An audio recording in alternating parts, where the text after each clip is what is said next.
What's good, y'all? Thank you for listening to the N1 podcast. Today I have with me, I think the player that I know that takes advantage the most of every country he's played at least as far as I know. Andrew Robinson, how you doing, man? I'm doing good, man. Thank you for having me on this platform, man. Definitely, it's dope to see another Hooper, getting into the podcasting game. So, definitely thanks for having me on. Yes, sir. Thank you so much for coming. And that intro, I said that because ever since I saw you here and I saw you on socials. I saw you were traveling. I saw you were doing a lot of things that not many imports were doing over here. So I mean, I guess you enjoy just going out of your comfort zone, traveling, getting to know these places. How do you get into all that, man? Man, where I'm from, bro, back in the States, it's, low income neighborhood. Um, I didn't even leave the country for the first time until I was like 21 years old. I took a no, matter of fact, I was 20, this was 29, I was 23 years old. I was 23 years old the first time I left the country, and that was when I graduated college. I took a vacation to Cuba. Um, so I didn't even I didn't even have a passport for the majority of my life. So, when I finally got overseas and got to Costa Rica, I was like, yo, I've never seen nothing like this before. You know what I'm saying? Like, it's a beautiful country. Um, and like, you never know when you're gonna be back. Like, I always told myself when I was there, like, yo, I'm gonna come back and visit. And you know what I'm saying? Like, shout out to my team, Roswell, the Villaloboses. They were great hosts for me when I was there. Um, I still want to come back and visit, but I haven't got the chance to yet. But it was like, in my mind, I was like, man, like, you never know if you're ever gonna be back in this country ever again. So like, take full advantage of it. So, I was trying to go to the hot springs and go to the beaches and like see whatever I could see while I was there. And I think that kind of carried over to the other countries that I've been to. Like, when I got into Europe, it was the same thing. I was like, man, I'm gonna go to see Lisbon. Like, I'm trying to go in literally like anything that I could witness over there was kind of like an out of body experience for me. Like, nobody from my neighborhood where I'm from had ever seen nothing like that. So for me, I never took it for granted. I felt like a lot of hoopers, they take it for granted that you're overseas in these countries, but it's like, for me, I don't take it for granted. It's not a small thing for me to be in these countries that are super beautiful, super historic. Like, got a chance to go to Milan last year when I was in Portugal and see the Duomo, which is Yeah, I like a saw super, that. super like famous, architecture. So that was amazing. And then obviously now in Japan, kind of the same thing. So I feel like that's always been my mindset. No matter what country I go to, I always try to just be in the moment and take it in for what it is. You're there for basketball, but at the end of the day, you're living in another country. So why not take advantage of it and see all that it has to offer. Facts. Yeah, I think one of the ideas or one of the most common talked about things is that players go to these different countries and they just stay at their rooms or they stay at their apartments. They don't really get to experience, right? And we're definitely gonna get in depth. In Costa Rica, you traveled because I saw you went to a couple cool places. You did a couple cool activities, and also in Europe, bro. I saw your stories. I was like, man, I think you went to the Fashion Week, right, and all that in Yeah, yeah, Italy. yeah. Milan Fashion Week. Yep. Yeah, we're Super. definitely gonna get into all that.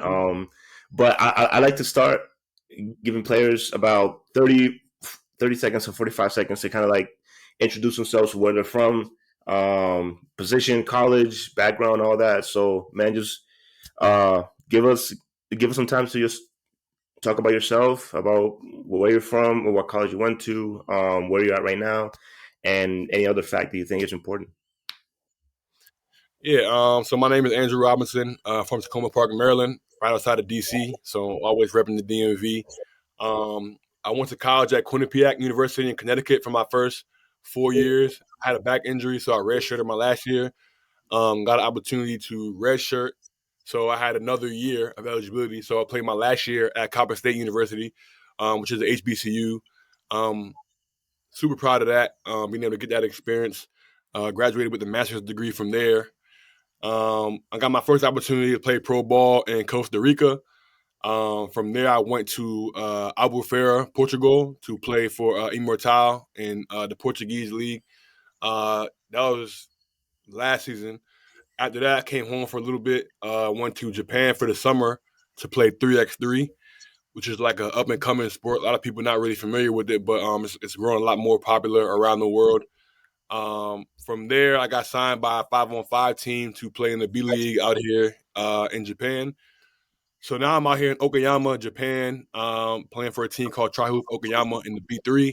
Um, so yeah, that's pretty much where I'm at right now. It's kind of a super condensed version. But yeah, man, that's pretty much me.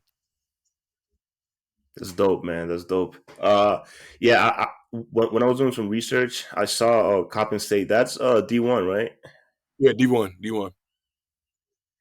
Yeah, I think you're definitely one of the few players that have come here that played D1. I know another guy that came with y'all during that first season, Eric. He played D1, and I think Jose also played D1, but I'm not sure. But I just Nah, it want to was a get like to know yeah, it was me, Roderick Taylor. He played Division 1, and I think you said Eric Roderick. was Yeah, the other big man that went to Texas State. He played D1. I think we were the three, and when I was there, that yeah, played yeah, D1. yeah, yeah. Yeah, this season, although last year I should say, I don't think we had D1. I'm not sure. I can't think about it right now, but um, I really want to talk about first the D1 experience. In the U.S., there's a lot of divisions, a lot of teams, a lot of colleges. Um, how how do you think Division 1 basketball separates itself from the other divisions you played at, and even like coming up, how do you did you ever think you had a shot at going D1 at first? Did it cross your mind? Did you had any people reaching out? Like, how is that preparation like from high school, right? Because playing basketball or any other sport, you want to be at the highest level, right? You want to be have a shot to prove yourself. So how's that like? Like how's the D1 experience? I know you said it was a HBCU, so that's an experience in of in itself. So yeah, just talk about your time there. And how was it? Yeah, yeah. So I mean, the first part of the question, when I was young, I wasn't even really thinking about college. Like, I was just playing basketball to play basketball. I had an older brother. My older brother, his name is Billy Edlin, and he went to Syracuse University, and he won a national championship in 2003 with Carmelo Anthony. Like him and Melo were roommates in Wow. college. He went to Oak Hill, like in DeMatha, two like powerhouse high school programs in the country. So he was like my role model growing up. So they won in '03, in March of '03. So I was 6 years old, going on 7. So from then on, I was like, yo, like that's what I want to do, type of thing. But it wasn't like, oh, I want to go D1. I didn't even know what D1 and D2 and D3 was when I was 6, 7 years old. I was just like, yo, I want to be like my brother and play college basketball and go to the NCAA tournament and win it all and go to the NBA. Like Yeah. that was my goal. Um, Fast forwarding to as I got older, I was blessed to meet an AAU coach that kind of really taught me how to actually play basketball. Me and my twin brother Aaron.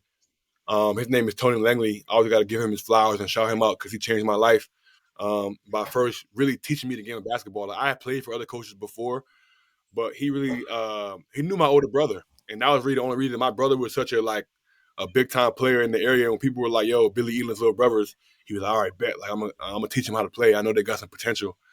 And he was the one that really opened my eyes up to the whole Division 1 thing because we were playing against like this is when I was in middle school, sixth, seventh, eighth grade, ninth grade. We are playing against like Jaleel Okafor, who at the time was like the number 1 player in the country. I graduated 2014 class, so we played against Jaleel Okafor, who obviously Right. went to Duke, won national championship. Justice Winslow, who also went to Duke, won national championship. Kelly Oubre played against him in AAU. These are all guys who we played against like when I was like this is like 12 under, 13 under, 14 under, and these guys were like some of the best players in the country.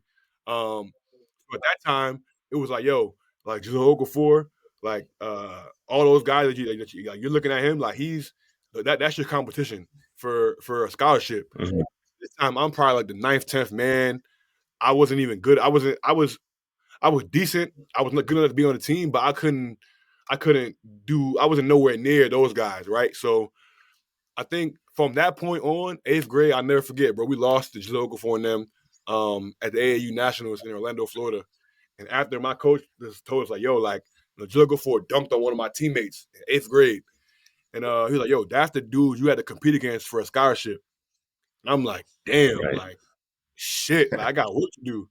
So from that point on was when I really started taking basketball serious and like started really working out and getting in the gym and like focusing, like, all right, bet like that's my competition. That's who I got to be better than. That's who I got to be as good as.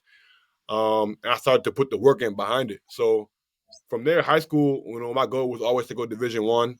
I made a varsity team my freshman year. So from that point, I kind of knew that I was like, all right, like I'm where I'm supposed to be. Sophomore year, I ended up making varsity again. Played a little bit more, not a lot. But that off season, going into my junior year, was when I first started getting like recruited. I got my first phone call from Boston College, which was crazy. Like an ACC school was my first ever phone call. Radford also was like one of the first schools to actually really recruit me. So from then on, that was my first kind of encounter, with the recruiting process and this Division 1. So I was going into my junior year.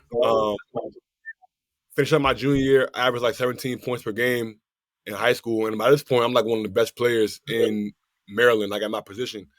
So going into that offseason, AAU spring, I got my first offer, and then from then on, it kind of just took off. So by the end of my senior season, I think I had like 9 Division 1 offers. Um, I decided to go to prep school because me and my brother, my twin brother, we wanted to play together. So we didn't have any schools that were Okay. offering us a scholarship. So Niagara came along, they offered both of us. So that summer we could have went to Niagara and just rode off into the sunset, but I ended up getting invited to this Reebok camp. It's like Reebok Top 100 camp. So at this time, I'm like, yo, like this is like one of the best camps in the country. Like it was myself, Donovan Mitchell was there, Derek Jones was there, this dude named Derek Thorne who went to Duke for a year and then transferred out, Scala Bissiere, Diamond Stone who got drafted by the Clippers.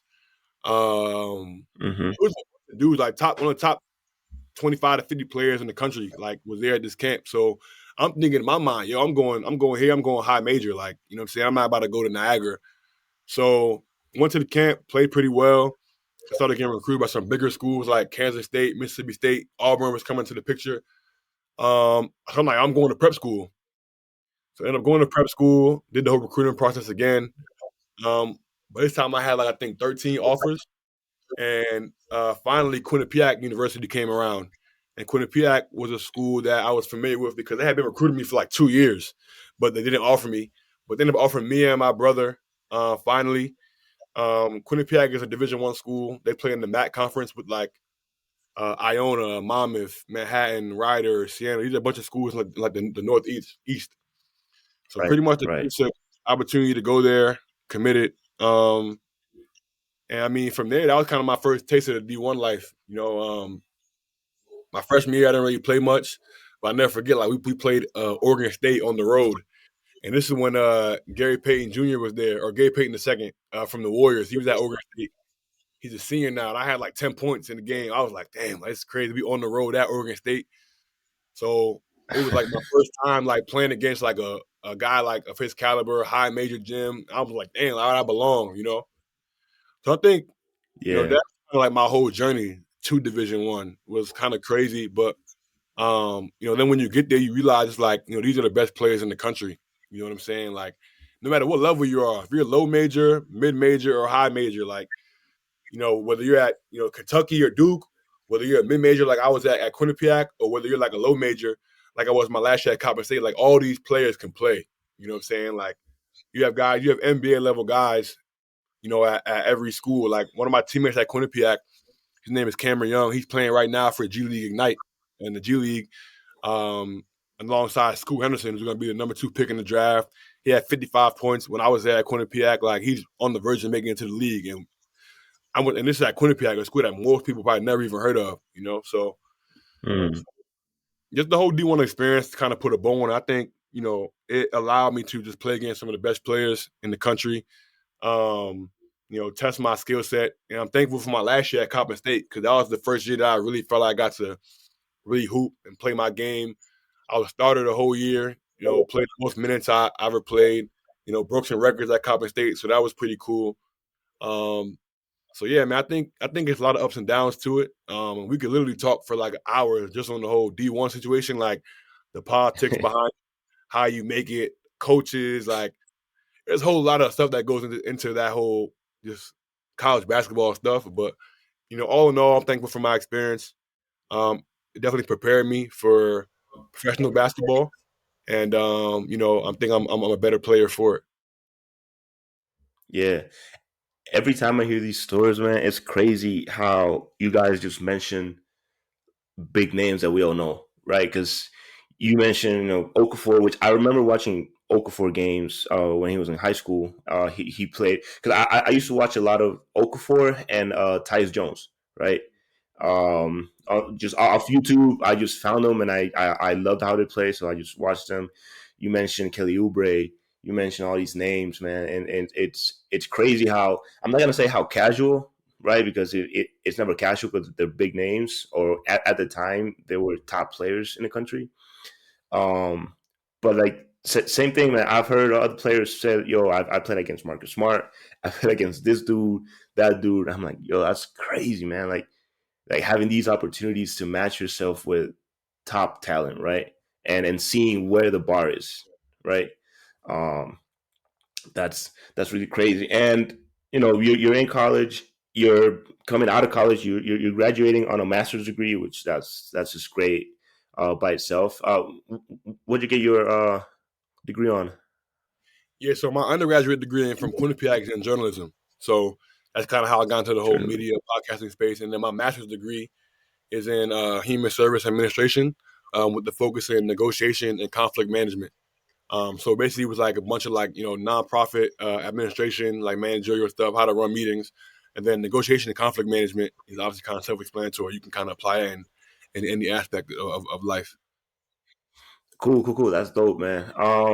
And yeah, you're in your last year of college. You're going out of it. And how do you find out about Costa Rica? How do you find out about a league or country? Because I've talked to people, and everybody they all have different points of views and different ways of how they found out. So how do you come across Costa Rica and the league? Man, listen, my journey to Costa Rica was like super crazy, bro. Um, so I left Coppin State, and this, mind you, this is the COVID year. So this is the spring of 2020. It My is. college didn't even finish. So like we were supposed to play in the conference tournament. We had a first round bye and everything. Like I'm thinking we about to go to the dance. Like you feel me?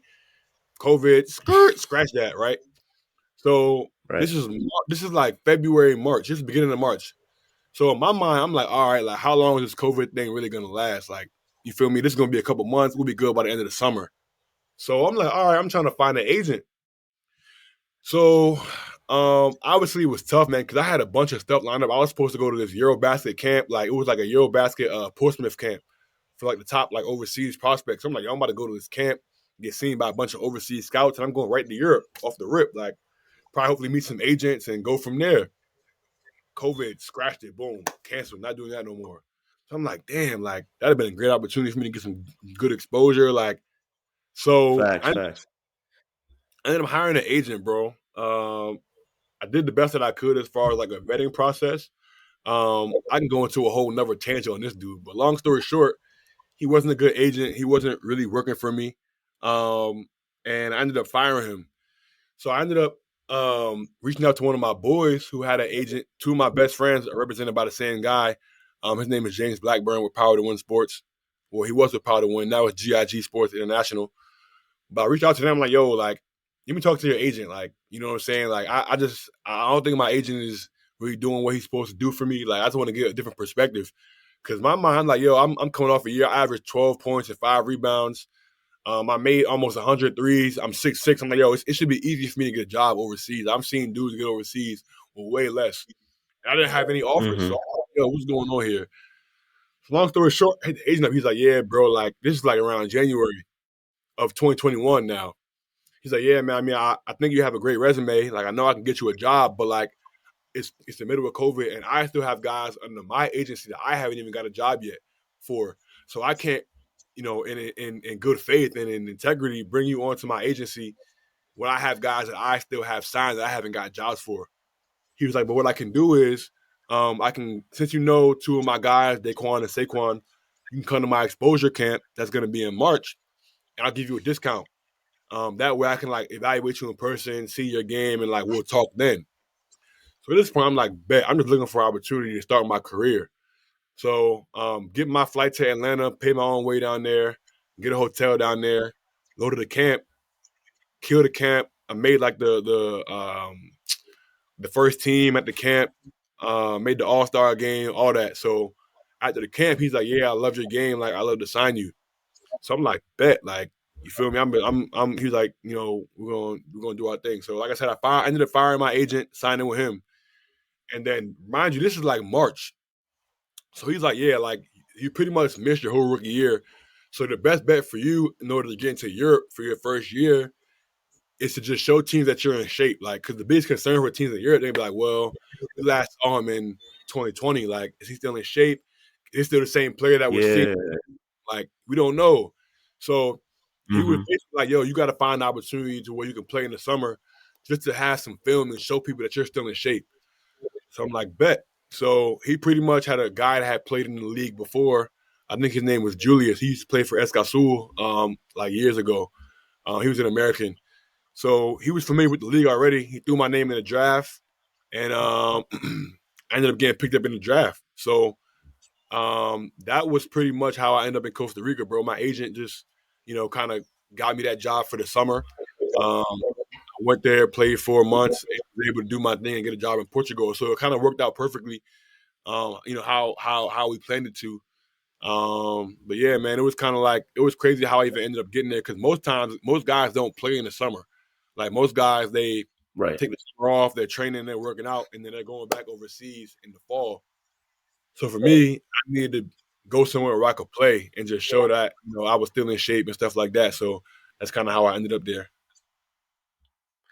Right. And before we get to the season, how is that process of getting an agent? Like, how do you scout these agents? Because you got to do your own research. You got to do your own work, right? Because you mentioned how that first agent didn't really work for you. Right. So and I know people that also solo ride. Like they don't have agents. They just I mean, I don't know what's best, what's not, but I guess what works for everybody. But how's that process of scouting these agents and finding out, I'm gonna try with this guy or I'm gonna try with this guy? It's tough, bro. It's tough, man. I think for me, I was coming looking back at it, I was coming at it from like a privileged perspective or like spoiled perspective. I wish I would have did differently. Because I had a good senior year, I had a bunch of agents who were hitting me up in my DMs like, yo, yeah, I'm this agent. Like, we let it represent you. So I had a bunch of agents that were like hitting me up trying to represent me. So once the season ended for COVID, I pretty much went through the vetting process. Like, and I was talking to the agents on the phone. They were sending me to their website. I was looking up their players that they had placed in different leagues. I'm DMing players on Instagram like, yo, what you think about this agent? What you think about this guy? So that's why I was so surprised that like the agent that I first signed with didn't work for me because I had done my research. I had talked to probably like 3 or 4 of his clients, like different guys that were playing at different levels, and they all had positive things to say about him. So Hmm.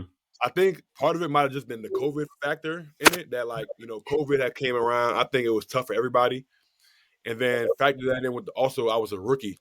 So I'm at the bottom of the food chain, like as far as like the money that I'm gonna make as far as his client. So I wasn't really a priority for him as far as getting dude jobs. He's gonna try to get the other guys jobs who are gonna make him more money at the end of the day.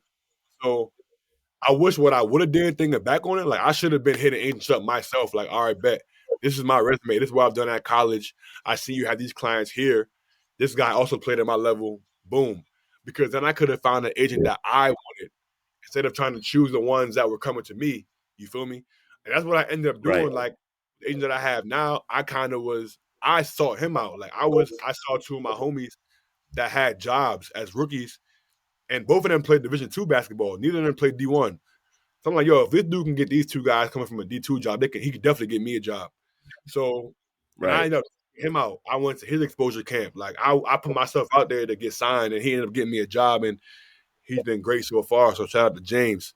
Um, but like I think when it comes to finding an agent, bro, I'll just say be proactive, like 100%, like be proactive, bro. Send emails, like do your own research. You feel me? Send your highlights out, send your resume out to agents who you think are realistic. You know what I'm saying? That's another thing we gotta say, like, is be realistic, bro. Like, you feel me? Don't I'm not about to send my highlights and my tape out to Clutch Sports and Rich Paul and be like, hey, Clutch, like, you guys should represent me, this and that. It's like, nah, like you feel me? Like, I'm not about to send my film out to agents like that. It's like, bro, like I'm gonna do research and like see guys that maybe have the same college background as me. Maybe they went to a mid major also. Maybe they started off in like the same type of leagues that I did in Portugal. If I see an agent that has 3 or 4 guys that have played in the same league as me, or now I'm in Japan, if I know an agent that's has a bunch of guys around Japan, and I'm gonna send my film to this guy, be like, yo, bro, like, we're on the same level, so if you can get these guys a job, I know you can get me a job too, because at the end of the day, it's a business. Like, they gotta put money in their pocket too. And if you're not a player that they think they can make Right. money off of, then they're not gonna stick their neck out and represent you. So I think that's the best piece of advice that I can give, man. Like, do your own research.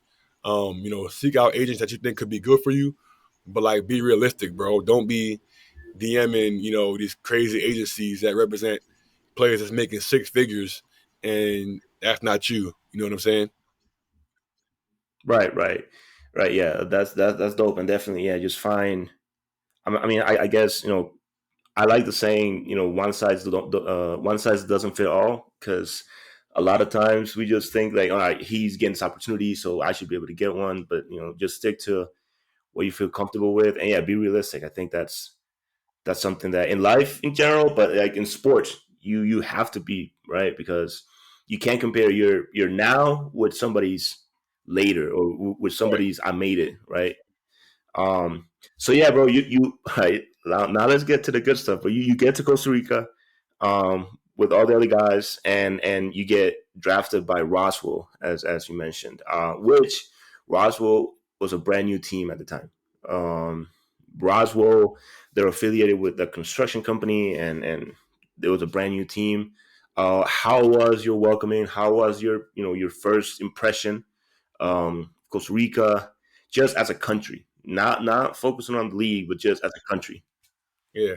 I mean, I think it was great, man. Like, again, I got a shout out to the Villaloboses, Javi, Milena, my guy Adrian, you know what I'm saying? My little sis Yeah, Lucy. I hope y'all watching this. I love yeah. y'all, miss y'all. Carlita as well. Carlita, I love you. I'm sure y'all tell her, man canto, Carlita. Uh, but yeah, I think uh, um, not even talking about basketball, man. When I first got there, like, they were just super nice, man, super welcoming. I was literally staying with them, like, in their crib when I first got there. So it was like I felt like I was one of the Villalobos. I was a part of the family. You know what I'm saying? The hospitality was They're great. neighbors. They're Oh, my neighbors.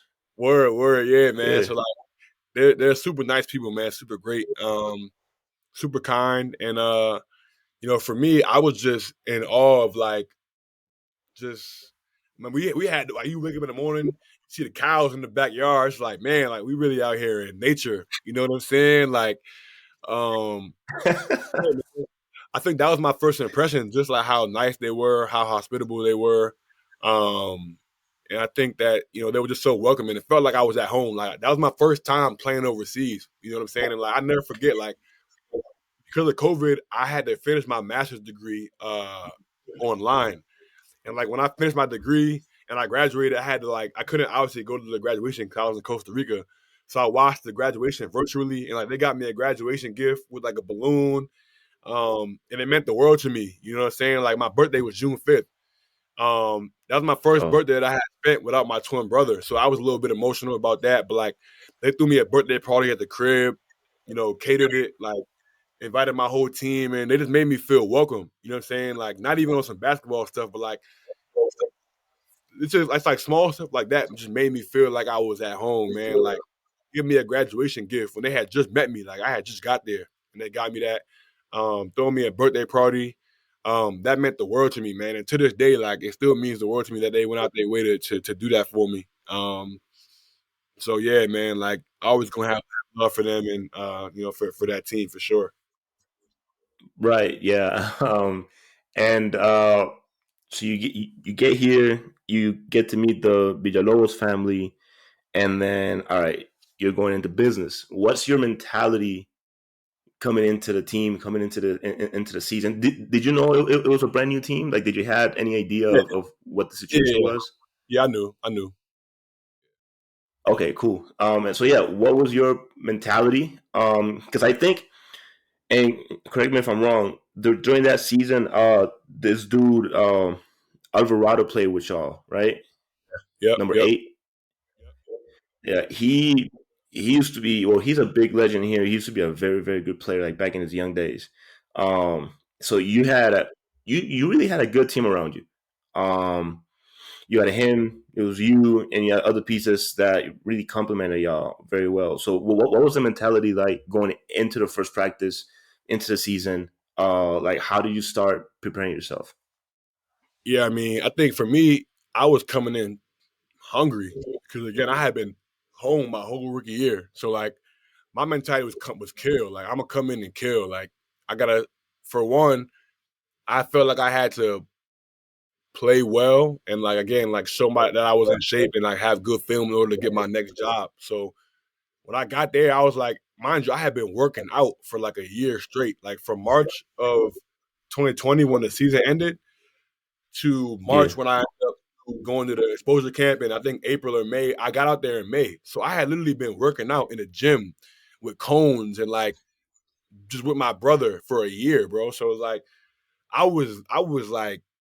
I was excited to be able to play against somebody else and like let that out. Hmm. You know what I'm saying? So for me, that was my mindset. Yo, just show what you've been working on for the last year. Like, you feel me? And just get back to playing basketball again. So that was really my mindset. I didn't really expect anything from there. I was like, I knew what type of player that I was. So I was like, yo, if I'm coming out here, I'm playing my game and we should be a good team. You know what I'm saying? And we ended up being a good team. And like you said, we had good teammates around me. My guy, Mason, Milton, the other Adrian, we had a bunch of good players.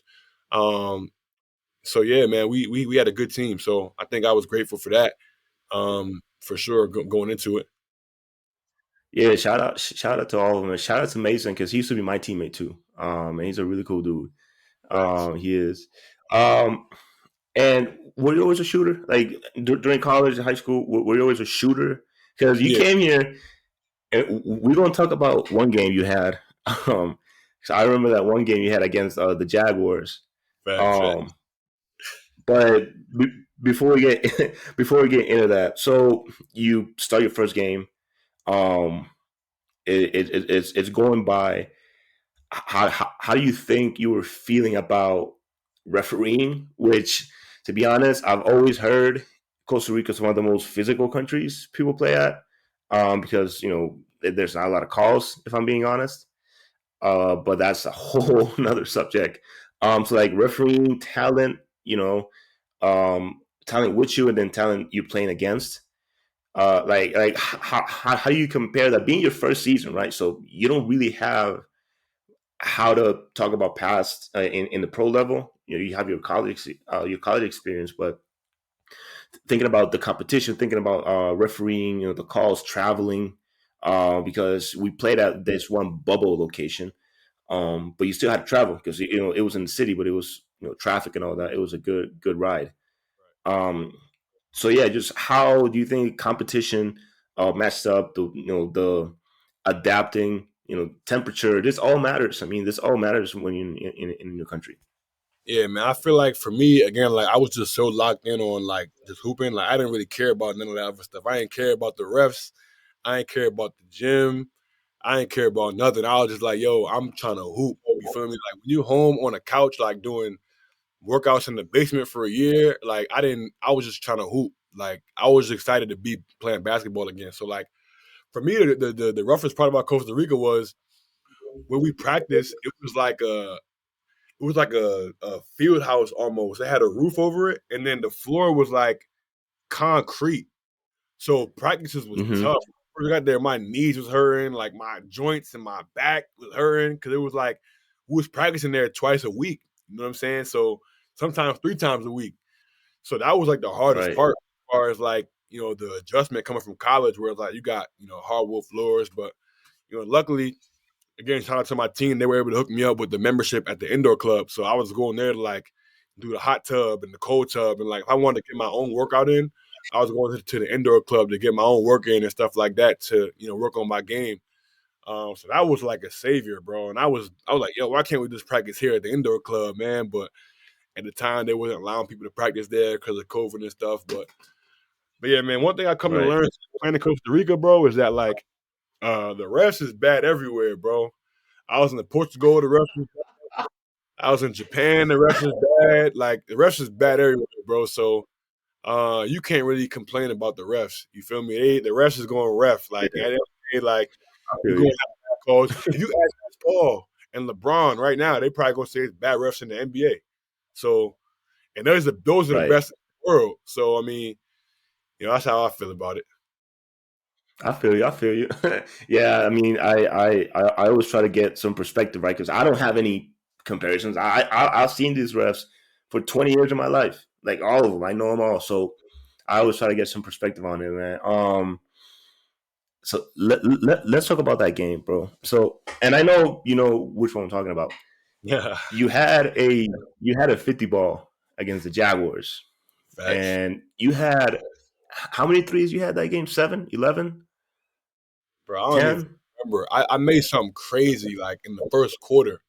And Yeah. after that, like I stopped. I stopped. I just got. I don't even mean to sound like cocky, but I made so many threes. I don't remember how many I made. I was just like I just kept shooting. You know what I'm saying? That was a Listen, lot in. I listen. We I didn't have a game. I didn't have practice that day. I think we had a week off, and somebody, I think it was one of the social media pages, had posted like Andrew Robinson X amount of threes in the first quarter. I'm like, hold up. So I opened the app, and I'm like, oh, like this fool really got like 15 points in the first quarter. I'm like, oh shit. So I mean, I can't watch the game because I don't have cable or I don't have that cable at my parents' house when I used to live with them. But I was just watching the app. I'm like, yo, he keeps scoring, he keeps scoring, he keeps scoring, and then boom, 50. I'm like, bro, listen. I don't have any stats to back it up. I don't have no data, but I think that's the most anybody has scored in Costa Rica. Like facts. I think that's the most anybody has put up here, bro. I can't really prove it, Yeah, but I think anybody would have this, and the most amount of threes, most points, bro, everything. So yeah. just about that game, did you feel anything special about that game once you got in there, or once you started catching fire? Because as a shooter, you feel a couple go in, and you're like, what I'm saying, I think it's gonna be my night. Facts, facts. I think I didn't really know it was gonna be one of them games until the game started, and like they were playing some janky defense, and I kept getting open somehow. Like, and this wasn't the beginning. This like towards the end of the season. So in my mind, I'm like, yo, Yeah, like I'm one of the best players in the league. Like I was shocked that I was getting open shots. So, and I feel like as a shooter, it's like once you start making a couple, like it's over from there. I think I might have made the first two or three. I think I made like 6 or 7 in the first quarter. It was at least 6, maybe 7. I think it So was 7. I think it was 7. yeah. So I made the first three. And I'm like, oh yeah, it's about to be one of them nights. So uh and the game is going on, and I'm like, yo, like I'm gonna just keep shooting, like you feel me. And then towards the third or fourth quarter, they stopped letting me shoot as many threes. But like one thing I've learned too, just about watching basketball, playing basketball, it don't even matter. Like I think I might have had like almost 30 or a half. So it's like once I got into that rhythm, it didn't even matter. Like now my fadeaway is going. Now I'm getting to the basket. Now I'm making pull up jumpers. You feel me? So it's like at that point, once you let a player start making shots, it's like the basket is like this big now. So everything starts going in. Um, so that was just like that was a crazy day, bro. For real. That game was I still think about that game to this day, man. Like, and it's crazy because that was against Justin's team. And I think Justin had Yep. like 40 earlier in the year. So I'm like, bro, like Yep. I'm about to get 50. Like I knew I after like the halftime, I'm like, yo, I'm trying to get 50. Like I'm going for 50. Like that's my goal. So fourth quarter, they told me I had I think like 46 or something like that. And truth be told, I think I had like 52. I think they messed up one of my buckets, but that's neither here nor there. It happens.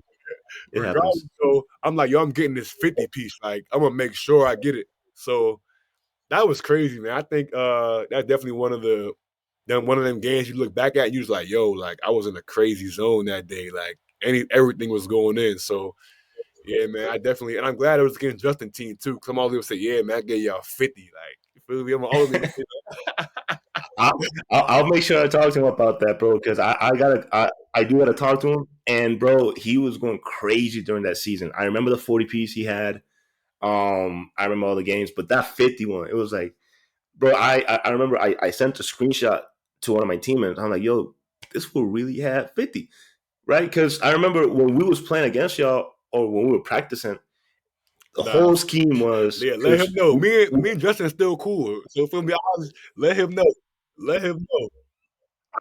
I will, man. Because I look, I was in Awogaos back in that time. I switched teams now, but I used to be in Awogaos, and I don't know if you remember, we had this one dude with dreadlocks Yeah, yeah, guarding yeah, you, Zion, yeah. Zion, bro. The day before that game, the whole scheme was don't let Andrew get the ball. It was don't let Andrew get the damn ball, bro. And I remember they was hacking you, bro. They was face guarding you, like smothering you, like they weren't letting you do shit. Then Facts, that was after that game. That was the consequences of that game. facts, fact, bro. I think, yeah, man. But that was good though. That was good for me to be able to like, cause that was how, bro. Teams was doing that to me the whole year, trying to deny me the ball and stuff like that, and trying to do whatever to double team me, all type of stuff. So it made me better at the end of the day to be able to like play against them type of gimmicky, defenses and stuff like that. So it was good. I liked it. I liked that challenge for sure. Have you come close again to a 50 piece? Nah, not yet, bro. I think the most I had was like 20 something. You know what I'm saying? Once I got to Europe, like dudes Yeah, wasn't going for 50 out there. Like it was like the country yeah. is like different. They got different type of schemes to get the ball at your hand and stuff like that. Um, so yeah, man. But I'm sure. I hope I can get close again one day. I hope I can get close again one day. All right, that's bet, man. That was a fun night. I remember that was a fun night, bro. Now let's talk about traveling. Because I saw when you were here, you went to all these places. You went to La Fortuna, right? Yep. Hmm. You went to La Fortuna. I saw you went to some coast areas as well. I don't remember if it was like the beach or an island or something.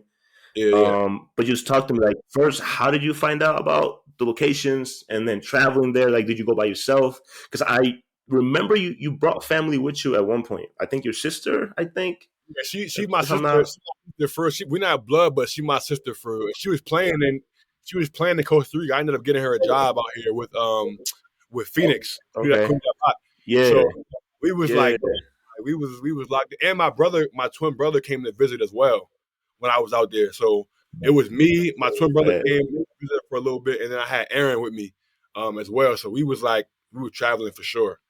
Um, bad. So yeah, yeah. how did you find the places? Traveling. Because it's a 2 hour ride, 3 hour ride to these places. So how was that whole experience like? Bro, I was determined and I was creative. As far as finding out about stuff, I was just talking to Adrian and Lucy and Javi and Milena. So they was already putting me on like where to go. So as soon as I Yeah. figured out where to go, I was like, all right, bet. Now I just gotta figure out how to get there. And for me, um, we would do different stuff. Like I think we would do like some days we would do like the day tours. So if it was like a day tour, then they would have places that would pick you up in San Jose and like take you to wherever you were going. So we just had to meet up at a certain spot in San Okay. Jose. The van would come. I did that for I think when we was going to I went to Hako. We did like an ATVs, all that stuff. We did the van pickup.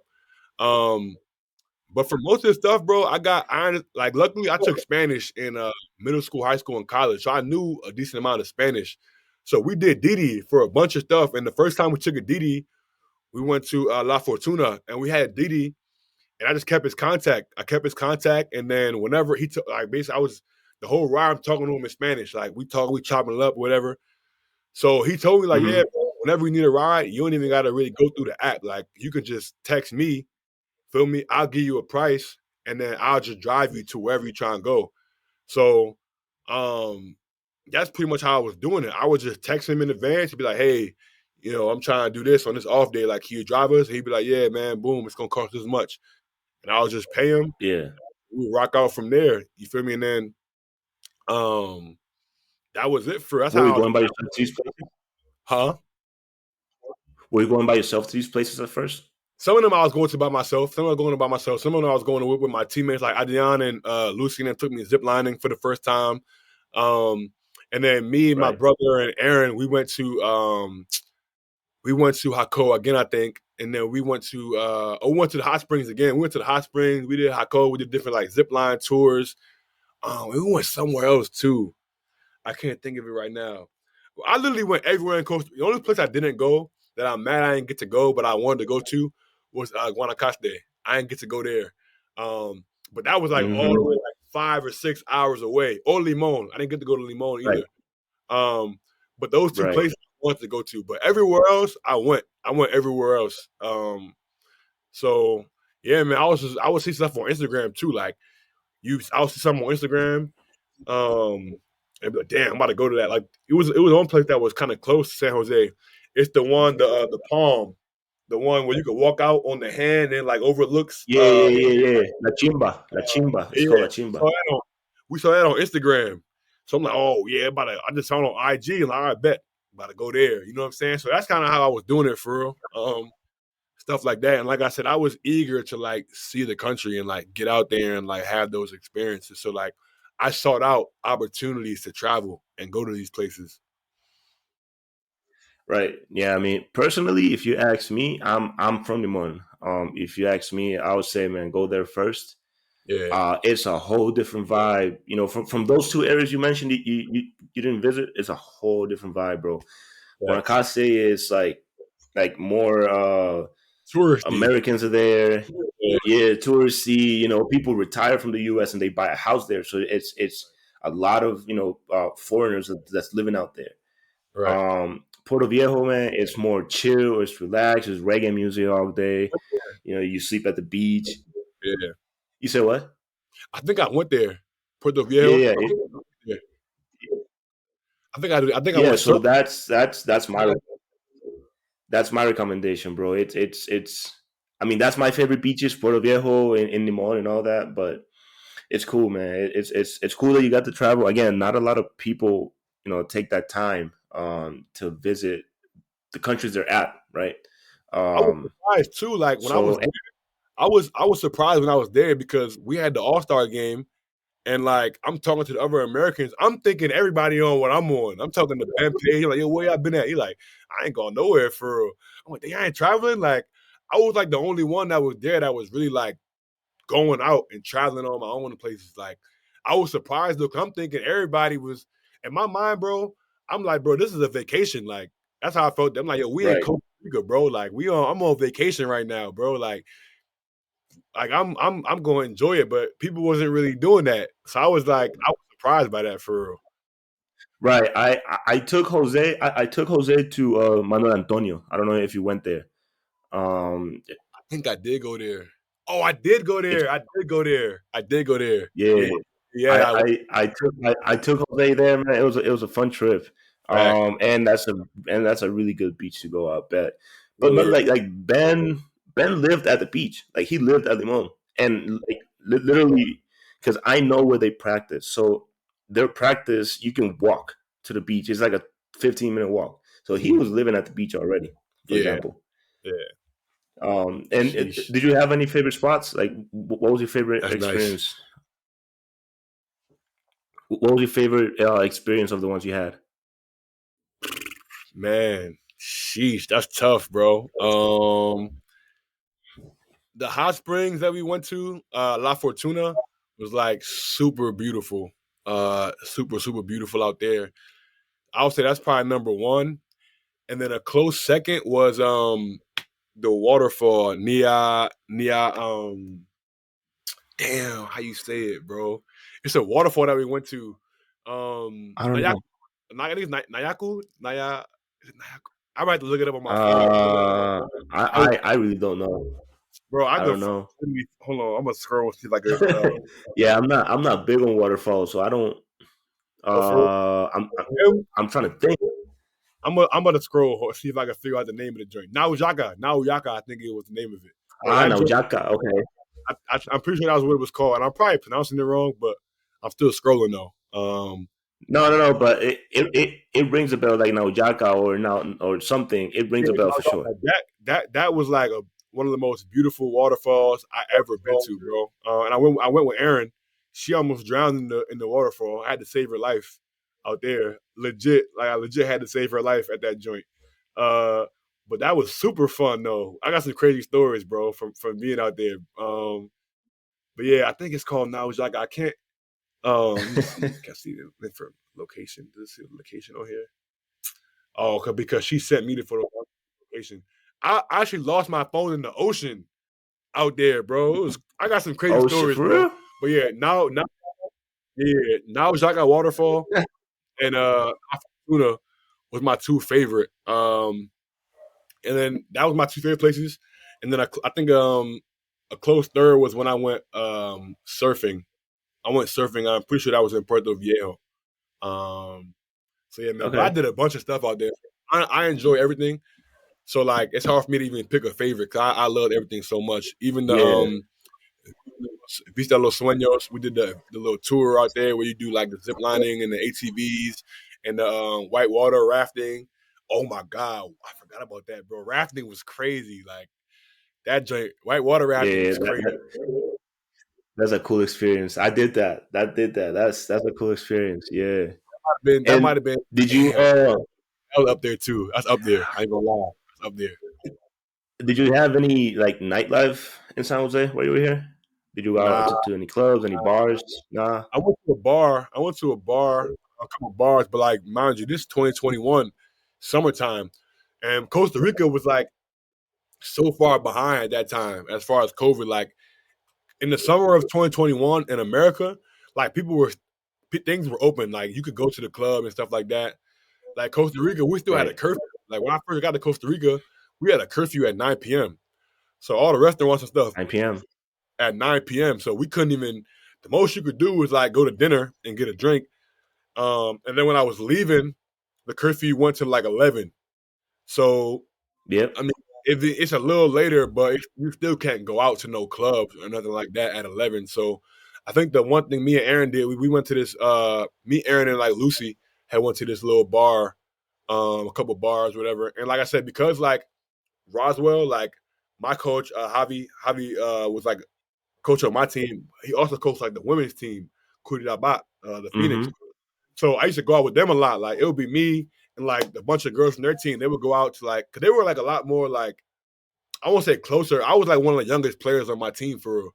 So outside of like Adrian, everybody else was like older. Like my man Raul, I live with, he had a wife and kids. Amir got wife and kids, Mace. So like everybody was kind of like the girls team, they were a lot younger and like closer to my age. So I would like Right. hang out and we would go to like the bars and stuff like that. Um, so that was kind of the extent of it, man. I wish like that's why I low key want to go back so I could like experience more of the nightlife aspect of it. Um, It's crazy. It's yeah, crazy.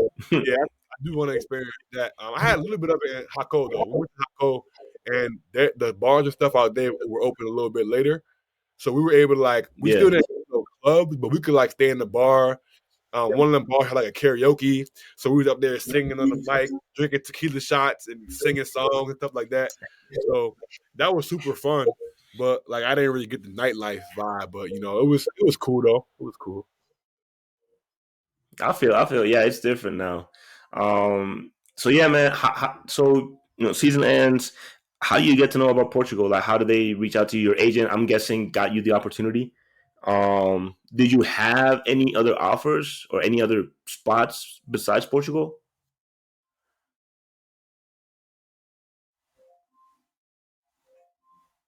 You said how'd I get to Portugal?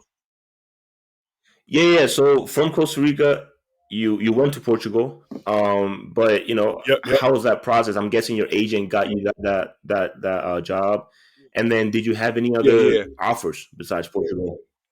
Yeah. So when I like I said, when I came to Costa Rica, the plan was always to go to Europe after. So like that was like the whole time I was in Costa Rica, my agent was like sending my profile to teams and stuff like that. So I had never offered to go to Germany. Um so it was pretty much between Germany and Portugal. That were the two offers that I had to go. Germany offered me first. But right when I think we were probably getting close to taking the offer in Germany, the Portugal situation came in, and it was like a better league. It was like this was the first division. The Germany, I think it was like maybe the third division in Germany, which is still like in Europe. Like that's still like a good entry level league in Europe because Germany is one of the best countries in Europe for basketball. But obviously, this one was like a first Definitely. division. Portugal, I was making more money. So we ended up taking the Portugal opportunity over the Germany opportunity. But both of those came around like end of July, beginning of August was when that was going down. Okay, cool, cool. And again, bro, you I mean you get there.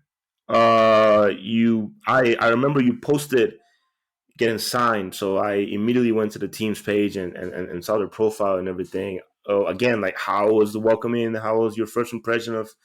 Because I really want to go to Europe, and Portugal is a very beautiful country, man. And I think the advantage of Europe is that you can easily go to other countries, right? Facts, Um, so how's that first hand experience of Europe? You know, it's a whole different continent. So how was that? facts. Man, when I first got there, I mean, mind you, I'm in the Algarve, so people don't know about the Algarve. I looked that up on Google. Algarve. That's the southern region of Portugal.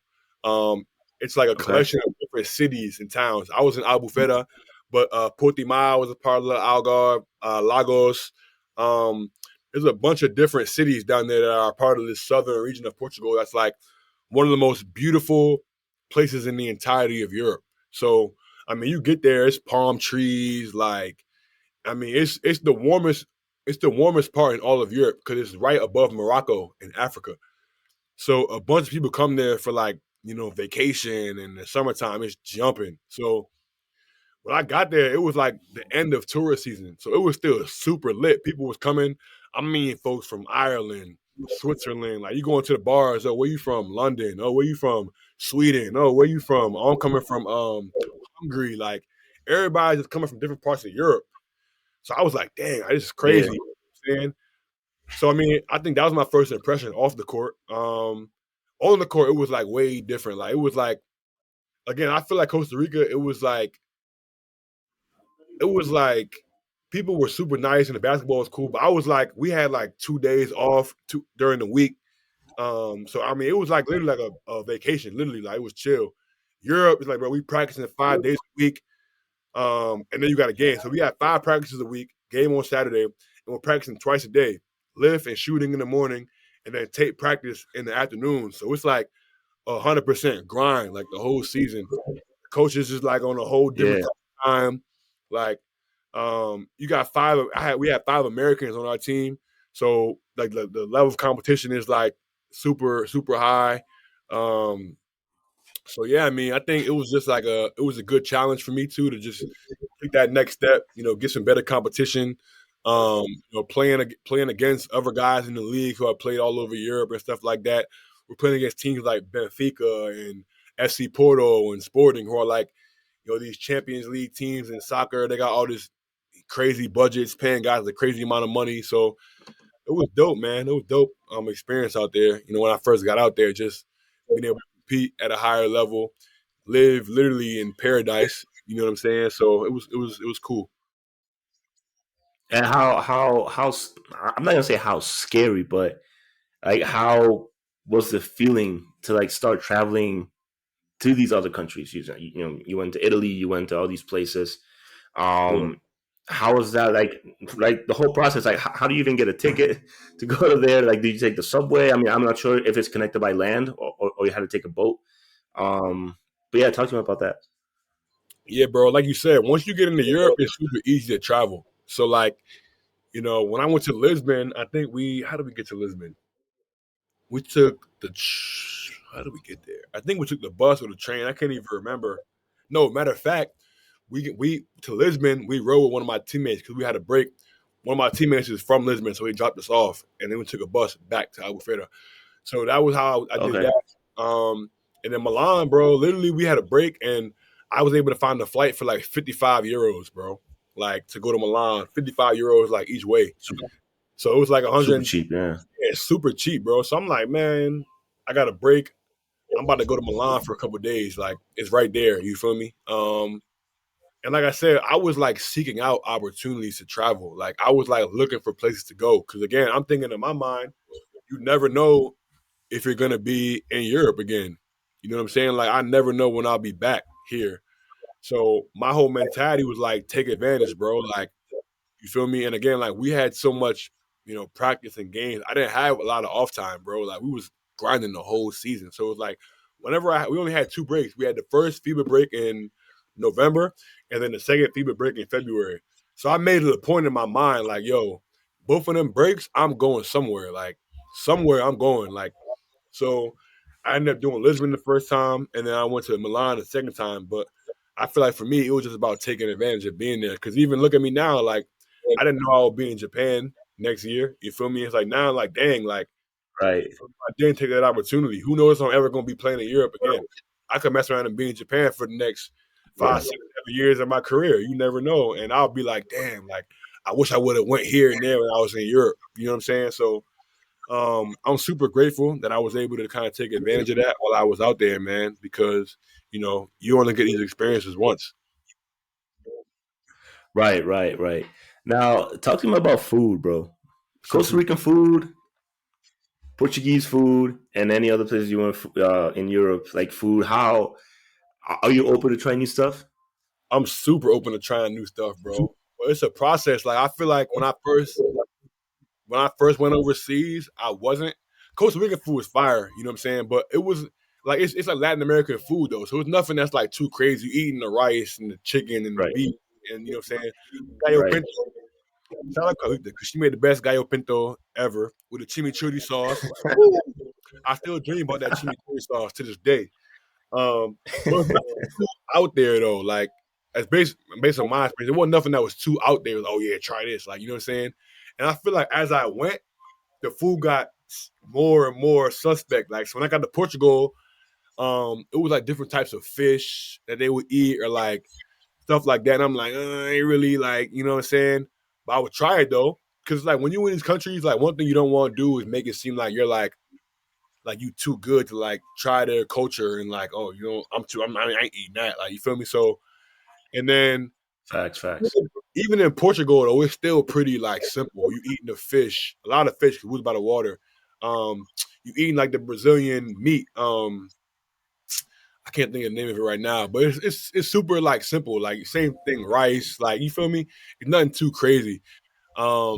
Italy, you already know pizza and pasta is rule out there, so it wasn't no crazy really foods out there. But let me tell you something. When I got to Japan, oh my god, bro! Like, bro, I didn't food out here that I never thought I would ever try, bro. But like, it's a part of the experience, it's part of the process, and like the food out here is super good, bro. You know what I'm saying? But like, man, I didn't ate some crazy stuff out here. But it's like you only live once, YOLO. I'm gonna just if I don't like it, I don't like it. I'm not gonna eat it again, but I'm gonna at least try it. You know? Yeah. Exactly. Exactly. How because you got to Japan on a 3-on-3 first, right? Yeah, How was that jump? Because I know it's different. I played 3-on-3 and it's different. The ball's smaller, yeah, it's faster. So how was the decision of going there for 3-on-3 first?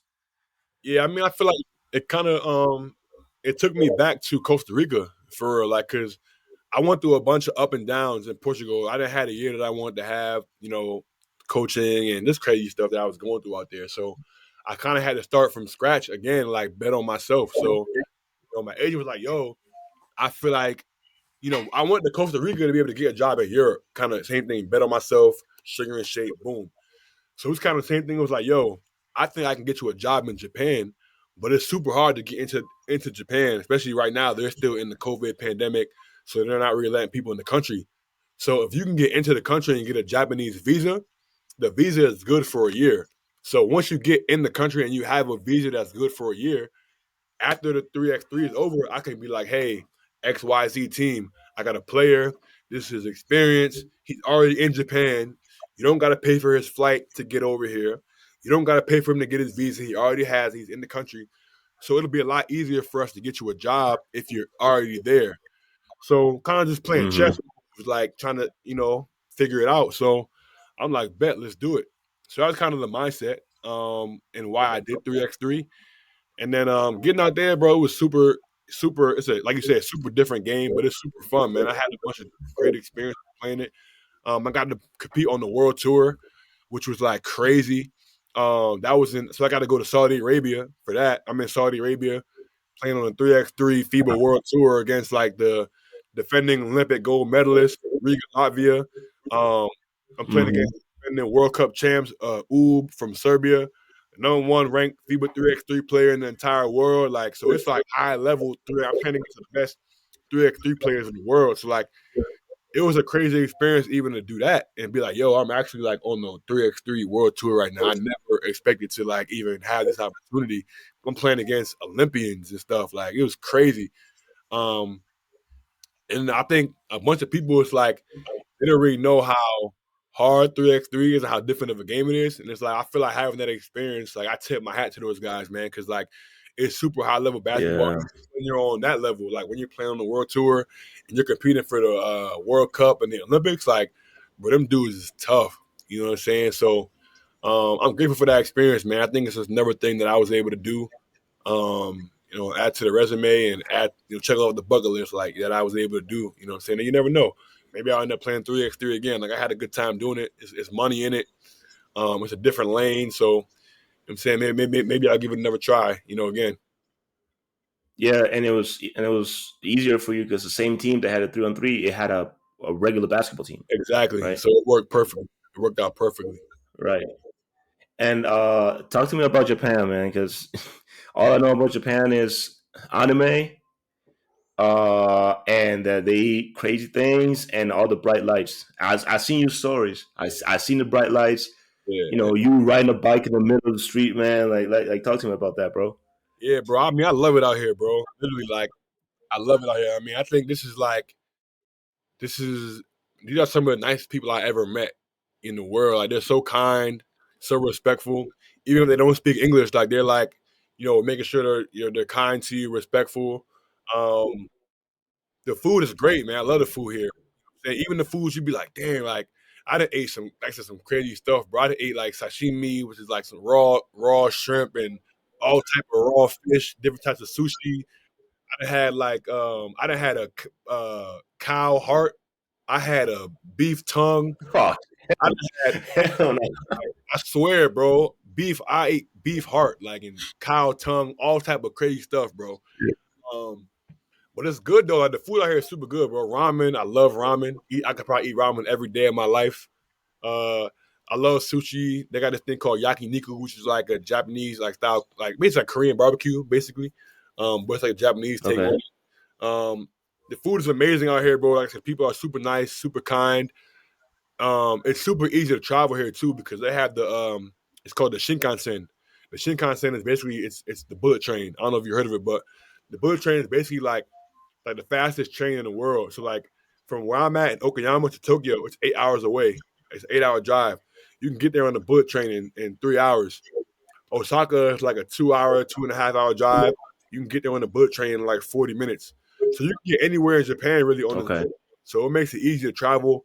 If I want to go to Tokyo for the weekend, I can hop on the train for a 3 hour ride. If I want to go to Osaka and like party for the night, it's a 40-minute train ride. Like so, I mean, I love it, man. Like I said, my teammates are great. Everybody here is like super kind, bro.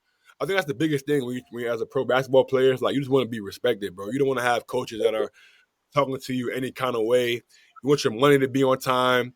Never miss the paycheck. Money's always there.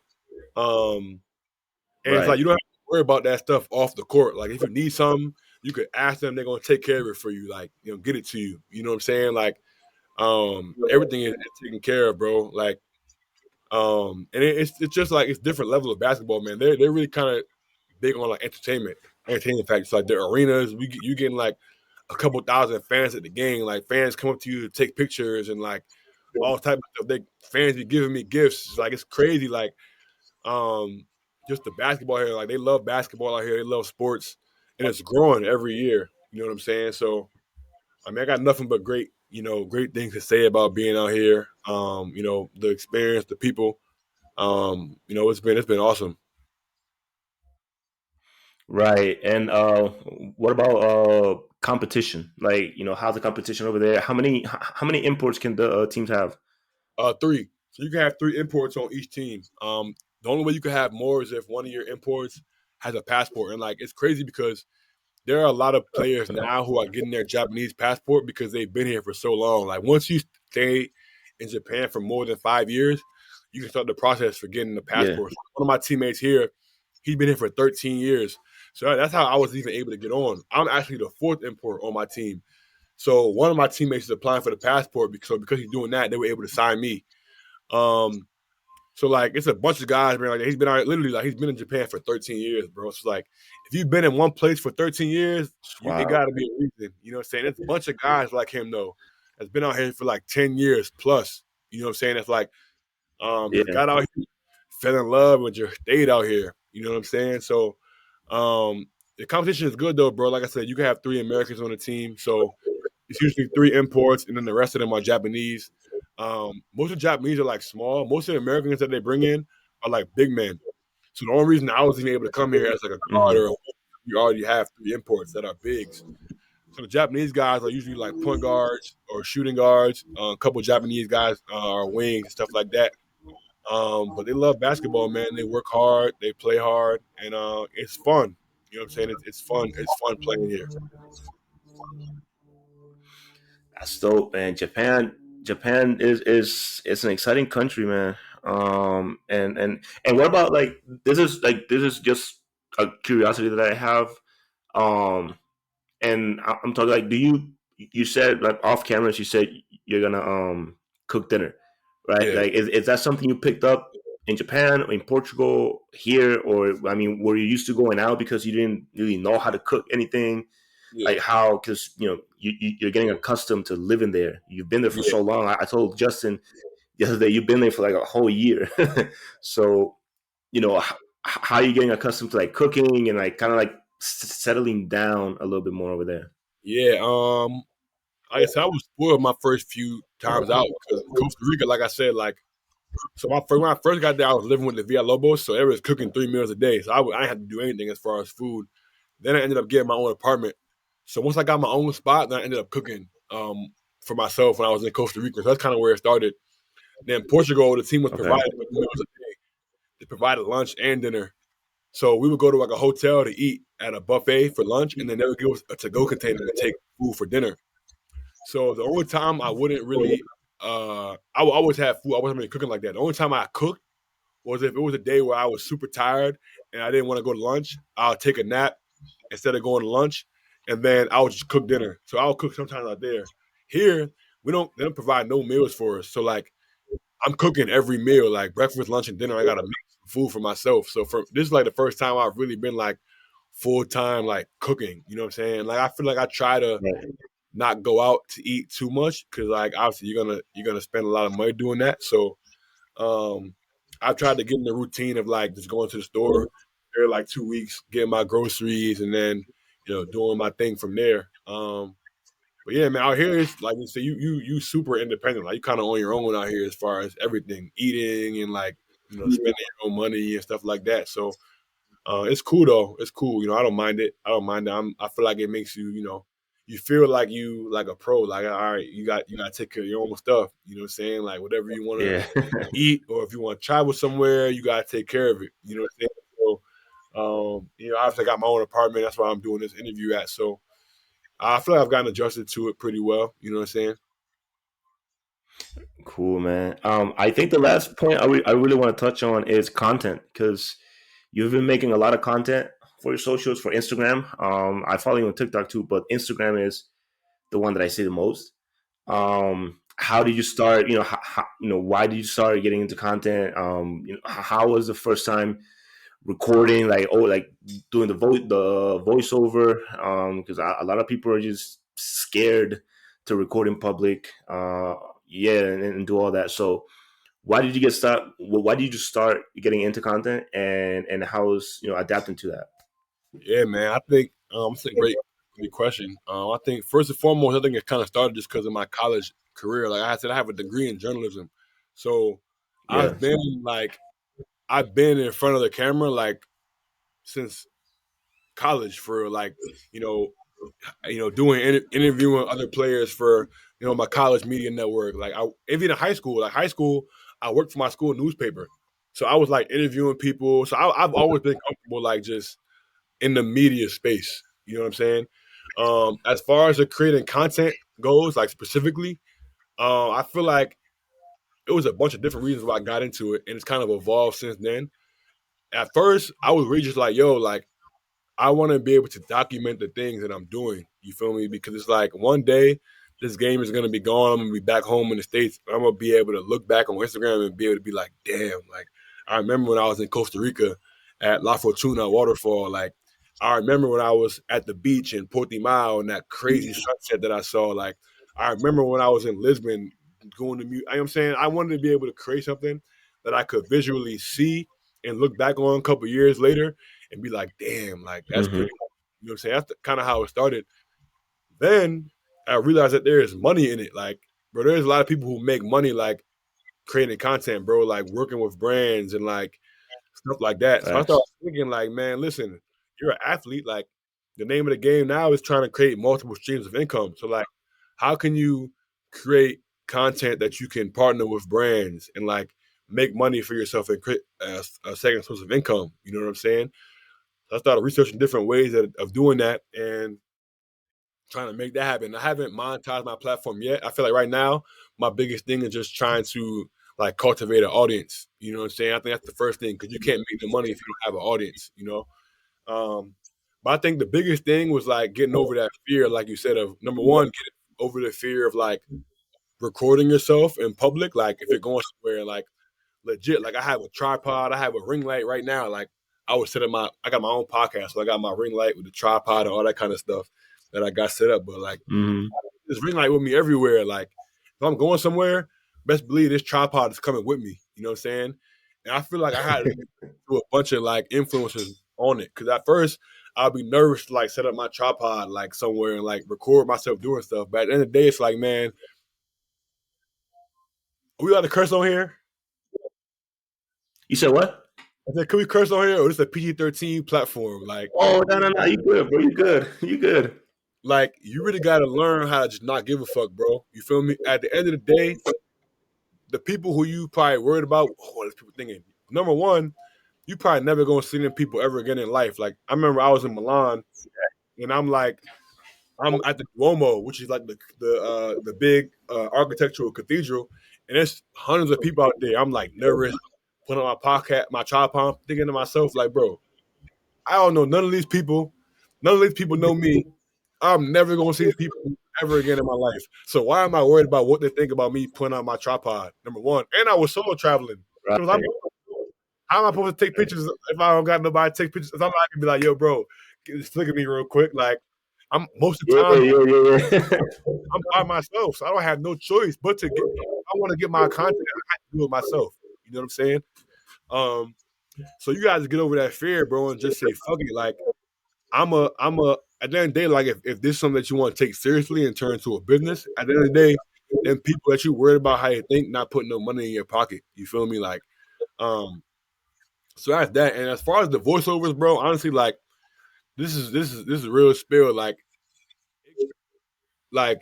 I feel like a lot of times if you see people that are playing overseas and doing all these beautiful things, it's like you would think that they're living this magnificent life and stuff. But it's like, bro, being overseas is hard, bro. Like, living away from your family for this amount of time, 9, 10 months straight, a year straight, like it's hard, bro. And like you go through a ton of mental battles coming over here. Literally, like making the reels and that content, like the voiceover specifically, like it literally became like a journal for me. Like it was a way for me to put out my feelings, uh, just get it out of my body. Like the reels that I make about like just the struggles of overseas, like what they won't tell you about overseas, dealing with imposter syndrome of like, damn, do I really belong? Like, you know what I'm saying? Dealing with the ups and downs of like missing out on birthdays, missing out on weddings, missing out on like Yeah. all type of things, bro. It was like that shit hurt. Like I was going through shit mentally. You feel me? So like literally now I literally have like a peace over it. Like me, when I make my reels now, it's like my way of journaling and getting out my feelings and my emotions about what I'm going through right now. And I think the most rewarding part is like I've gotten to a point now where like people will DM me and be like, "Yo, bro, I need to hear that." You feel me? Like, "Yo, I can relate to that. Like, I'm going through that right now on this team. Like, yo, how'd you deal with this?" And it's like it's crazy to even be in a position now to where like people are coming to me for like advice or like how to get through certain situations. And it's like, man, like that's what it's all about. You feel me? I'm not like I said, I haven't monetized my platform. I'm not making a dollar off of my Instagram or my TikTok or anything like that. But the biggest reward that I have taken from it is like being able to help other people. You know what I'm saying? Like being able to make a reel and somebody comment like, bro, like you're inspiring me, bro. Like, yo, bro, like you helping me out through a tough time. You know what I'm saying?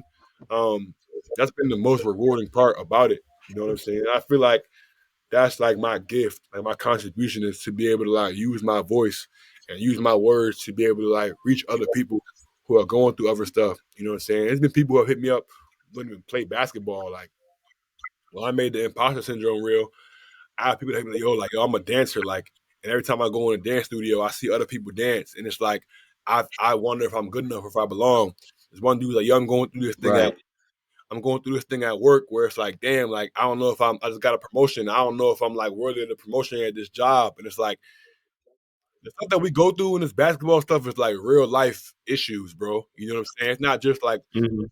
basketball players go through. You know what I'm saying? So I think, I'm at the point now in my content journey where it's like I want to be able to create content that help people get through situations and like help people get through hard times. Because at the end of the day, no matter what, bro, we all going through stuff, bro. We all going through hard times, bro. You know what I'm saying? So it's like I want to be able to uplift somebody else. You know what I'm saying? So I think that's kind of how my content journey started and what my mindset was when I first got into it versus like now how it's kind of evolved and kind of how I see it now.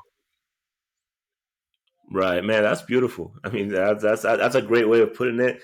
I love it, man. I love it. And I'm gonna be honest. I saw you start doing reels, and I started posting on TikTok. Like I started doing some TikToks about what it's like playing over here. I had my girl record some clips of games of an open league I played at, so I just started posting that, doing different things, and yeah, man, it's a great way of how you said just documenting your journey and making sure that in 2, 5, 10 years you could just look back on it and say, damn, I really did this. Like I really was in Japan. I really was in Portugal. I ate this. All that. Yeah. So yeah, man. Shouts out to you, man. At Drew Fly, DREWPHLY, right?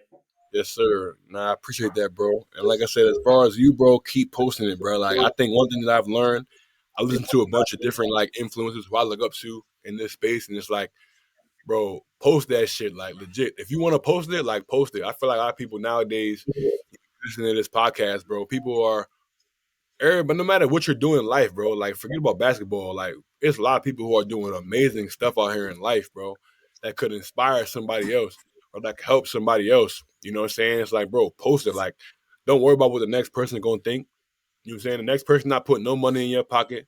Next person not doing nothing but hating. Yeah. Hey, you, bro, I saw this. I was scrolling through reels the other day, and it was an audio, and it said, uh, "Your fear of looking stupid is holding you back." And I was like, damn, like that shit Mm, literally like that shit smacked me. I feel like I had to get over that at some point. Cause I remember when I was like, damn, like I'm posting all these travel reels. People probably don't want to see this. Like, you feel me? I'm probably look mad dumb setting up my tripod and like doing XYZ or like, but man, listen, dog, post it, bro. Like people's fear of looking stupid is holding them back, bro. Your fear of what the next man will think is holding you back. Like, if you got an idea, if you want to do something, bro, like run it up. You feel me? Like don't let nobody put doubt in your mind. Don't let nobody tell you that what you're doing is stupid or lame or it's not cool, like, bro, do it. You know what I'm saying? And at the end of the day, that's all that matters, bro. If you can inspire one person, if you can help one person, or if what you're doing, if you don't inspire nobody, but if what you're doing brings you joy and brings you happiness and brings you peace, that's all that matters, bro. You just gotta run it up, keep doing it. You feel me? 100%. 100%. I agree with you, man. I agree with you. So yeah, wrapping it up, bro. One last quick thing. Imagine. I just want you to imagine you're meeting senior Andrew Robinson, man. What kind of message you got for him? Seeking overseas basketball, trying to get an opportunity. What do you have to say to senior Andrew Robinson and any other hooper that might be in your same situation? Sheesh. I would say a couple of things. Number one, um, put the work in. You feel me? You're not gonna accomplish nothing without putting the work in. Like if you can't wish it to happen, you can't I mean, you could pray about it, of course, you know what I'm saying? God moves mountains, but at the same time, you gotta put some work behind that prayer. You know what I'm saying? And like the only reason why I'm here today is because like I really put hours and hours and hours into this. You know what I'm saying? But I think if I could tell my high school self one thing, it would just be like, it's all gonna work out. You know what I'm saying? Like, don't stress about it. You feel me? I can remember just being in high school and thinking about like, damn, like, what's my life gonna look like? You feel me? Like, how am I gonna be able to provide for myself? You know what I'm saying? Like, how am I gonna be able to make it? At the end of the day, bro, it's like just put one foot in front of the other, and it's all gonna work itself out. You know what I'm saying? You don't gotta stress about it.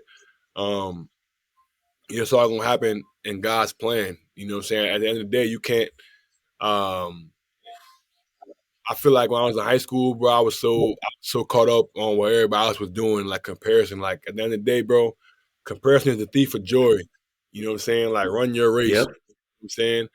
Um, so I feel like to anybody out there, bro, that's trying to get it, trying to chase this overseas dream, bro. Just keep doing it, bro. You know what I'm saying? Like put the work in. Don't let nobody tell you you can't. Um, and like I said, bro, if you do, like I said, man, just you'll get to where you want. You'll look up one day and be like, damn, I can't believe I made it here. You know what I'm saying? But always be humble. Don't compare yourself to the next man and enjoy the moment, bro. Like literally, like last thing I'll say is this: like be where your 2 feet are. That's a gem. Like literally, be where your Mm, 2 feet. And what I mean by that is like, when I was in high school and college, bro, I can remember like I was looking like, damn, I can't wait till I'm a pro. I can't wait till I make it to the league. I can't wait till I feel like we always so caught up in what's next, what's next, what's next. It's like just be where your 2 feet are. Like facts. enjoy where you are right now. You know what I'm saying? If you're in high school, bro, enjoy the time that you have with your teammates, with the people around you. You know what I'm saying? Like enjoy it. Like literally, like because you, like I said, once it's gone, it's gone. You can never go back. You feel me? Like be where your 2 feet are, man, because you never know what lessons you can learn in that season that you're in that space that you're in. You know what I'm saying? You might be so caught up in what's next that you missed the lesson that you're supposed to get right there in that season. You know what I'm saying? So I think that's the biggest thing I'll say, man. Just be where your 2 feet are. Don't worry about what's next. Live in the moment. You know what I'm saying? That's what I do now, bro. I don't worry about what's next. I just enjoy every day that I have and try to make the most out of each day. You know what I'm saying? And like I said, if you keep doing that, living in the moment, living in today, being where your 2 feet are, you'll look up 10 years later and you'll be where you want to be because you maximize each day and you enjoyed each day. You know what I'm saying? And you lived each day to the fullest. You know what I'm saying? And you won't have no regrets at the end of the day. Facts, bro. Hey, that's a great way of wrapping it, man. I appreciate the message. I appreciate your time also, man. I know it's late over there in Japan. So yeah, thank you so much once again for coming on. No doubt, bro. Thank you for having me, man. Like I said, keep it going, keep pushing.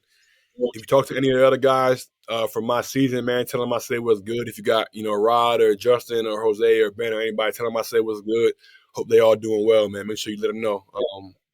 Wishing them well. 100%, man. So yeah, we're gonna wrap it up. For anybody listening or watching on YouTube as well. Uh, Thank you so much for being here. Remember, if you want to support the podcast, there's a Patreon link somewhere on your screen. It's about $6 per month. And yeah, I'll see you next week.